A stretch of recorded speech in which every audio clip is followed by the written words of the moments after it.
Hello students, आप सब कैसे हो। जैसा कि आप सभी को पता है कि हम क्या कर रहे हैं, फाइनेंशियल स्टेटमेंट एनालिसिस कर रहे हैं। काफ़ी टाइम से इस टॉपिक को डिस्कस कर रहे हैं। तो इसके क्या प्रोसीजर होता है, इसके क्या स्टेप्स होते हैं कि हमने फाइनेंशियल, आपके मन में आता है ना, हम कोई भी काम करते हैं, चाहे आपने जॉब लेनी है ना। सबसे पहले हम ये देखते हैं कि हमें वहाँ तक पहुँचने के लिए क्या क्या स्टेप्स फॉलो करने पड़ेंगे। हमने कहीं पहुँचना है तो हम पहले देखते हैं ना क्या क्या स्टेप फॉलो करेंगे। हमें पता है कि हमने लाइफ में ये करना है, ठीक है, आपने डिसाइड कर लिया।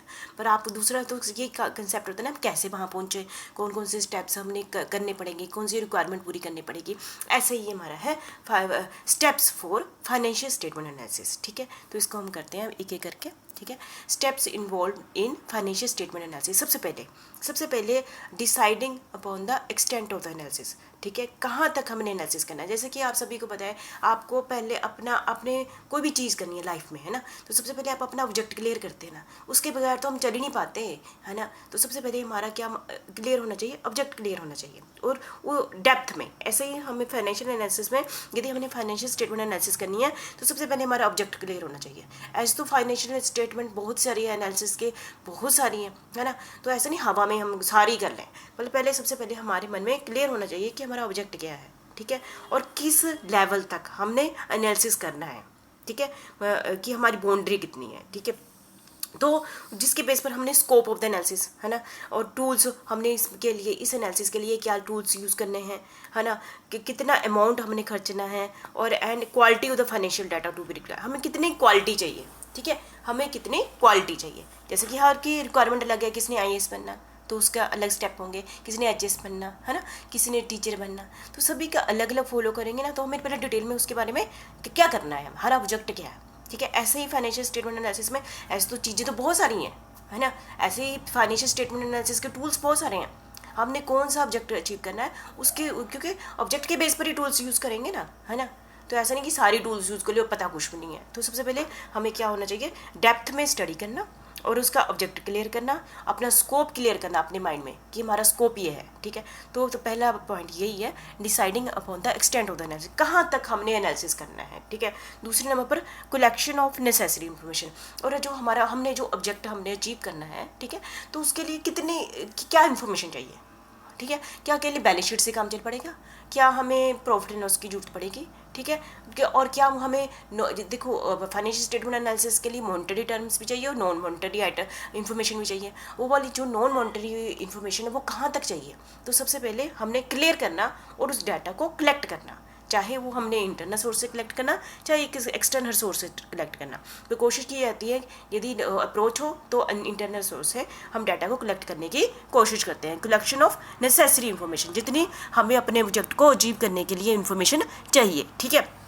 और तीसरे नंबर पर हम क्या करेंगे, गोइंग थ्रू द स्टेटमेंट। हम सबसे पहले going through the statement analyse करने से पहले हम क्या करेंगे, फाइनेंशियल रेशो करने से पहले हम वो सारी स्टेटमेंट का जो भी हमारे पास इन्फॉर्मेशन आई है, जो भी हमें इन्फॉर्मेशन मिली है, चाहे फाइनेंशियल से नॉन फाइनेंशियल से रिलेटेड मिली है, उसका प्रॉपर स्टडी करना, गोइंग थ्रू द स्टेटमेंट, उसको पढ़ना, शायद हमें और आइडिया मिल जाए, ठीक है ना।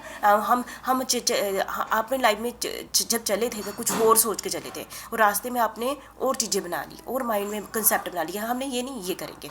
तो कैसे बनाई आपने वो चीज़ें, वो आपने ज़्यादा स्टडी की, आपके माइंड चेंज हो गया। जितनी हमें नॉलेज होती रहती है ना, हम अपने रास्ते वैसे वैसे बनाते रहते हैं, ठीक है। तो ऐसे ही थर्ड हमारा स्टेप है कि हमने इन्फॉर्मेशन तो सेकंड स्टेप में कलेक्ट कर ली, अब थर्ड स्टेप में हम क्या कर रहे हैं, उसको बड़े अच्छे ढंग से पढ़ते हैं, जो जो हमें इन्फॉर्मेशन मिली है, ठीक है।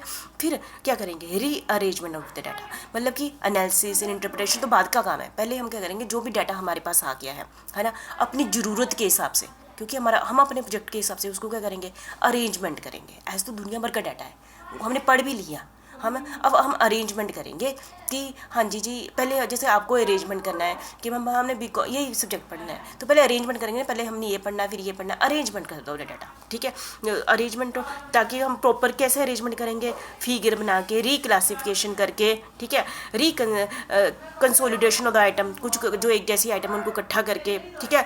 और ये हमारा इससे एनालिसिस एंड इंटरप्रिटेशन से पहले का काम है, ठीक है। तो अरेंजमेंट हो गया डाटा, फिर अब हम क्या करेंगे, जो हमारा मेन मकसद था, एनालिसिस करने, फाइनल एनालिसिस करेंगे, जैसे चाहे रेशो एनालिसिस कर लो, कॉमन साइज स्टेटमेंट एनालिसिस कर लो, है ना, कंपैरेटिव स्टेटमेंट एनालिसिस करो। हम फिर फिफ्थ स्टेप में क्या करेंगे, एनालिसिस, जो टूल्स करेंगे हम बहुत सारे चैप्टरों में फाइनल एनालिसिस ही करेंगे, ठीक है।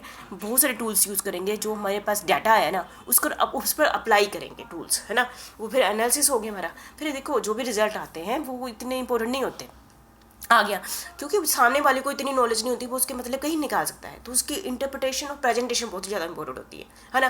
कई बार होता है ना, कई लोगों की प्रेजेंटेशन इंटरप्रिटेशन इतनी अच्छी होती है, अंदर कुछ नहीं होता, ठीक है। तो इससे ही लोग दूसरे से, सामने वाला इंप्रेस तो इसी से हुआ ना, इंटरप्रिटेशन और प्रेजेंटेशन। इसलिए बहुत ही इंपॉर्टेंट टॉपिक क्या है, इंटरप्रिटेशन नहीं, फाइनल एनालिसिस भी इंपॉर्टेंट है। डाटा बिल्कुल ठीक होना चाहिए, तभी फ्यूचर के लिए आप पर कोई लाइव करेगा ना उस अकाउंटेंट पर, ठीक है। तो इंटरप्रिटेशन और प्रेजेंटेशन बहुत ही इंपॉर्टेंट है। तो आफ्टर एनालिसिस इंटरप्रिटेशन करनी है हमने, ठीक है। फिर रिपोर्ट बनानी है, किसको देनी है, मैनेजमेंट को देनी है। तो ये सारे स्टेप्स थे फाइनेंशियल स्टेटमेंट एनालिसिस के, ठीक है। मुझे लगता है आपको क्लियर हो गया हम क्या क्या स्टेप्स यूज़ करते हैं। वैसे यही करते हैं, डाटा कलेक्ट करो, है ना, उसको अच्छे से पढ़ो, फिर देखते हैं कि हमारे बजट के अकॉर्डिंग वो सूट करता है। यदि करता है तो उसको रीअरेंजमेंट कर दो, अपने अकॉर्डिंग बना लो, डाटा को इकट्ठा कर लो, क्लासिफिकेशन कर लो। फिर उसके बाद हम अपना एनालिसिस करते हैं, फिर उसके बाद हम क्या करते हैं, इंटरप्रिटेशन एंड प्रेजेंटेशन करते हैं, ठीक है। Thank you.